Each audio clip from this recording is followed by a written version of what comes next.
In this category, 3 boards stand out: MSI MAG B850 Tomahawk Max Wi-Fi, GIGABYTE B850 AORUS Elite Wi-Fi 7, and ASRock B850 Steel Legend Wi-Fi. All 3 are well-rounded ATX boards with solid VRMs, good cooling, and modern connectivity. The Tomahawk Max wins out because it strikes the right balance. It has dual Gen 5 M2 slots, Wi-Fi 7, 5GB Ethernet LAN, and strong VRM cooling that stays quiet.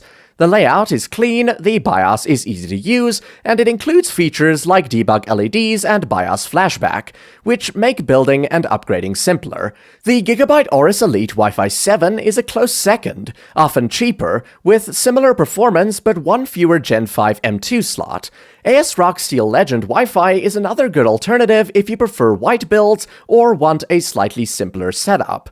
Overall, the board that makes the most sense for most users is the MSI MAG B850 Tomahawk Max Wi-Fi. It's reliable, well-equipped, and doesn't waste money on things you won't use. You get high-speed storage, fast networking, and a VRM that stays stable even in long gaming sessions.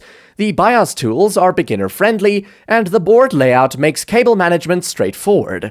For most builders, it's the easiest choice that just works.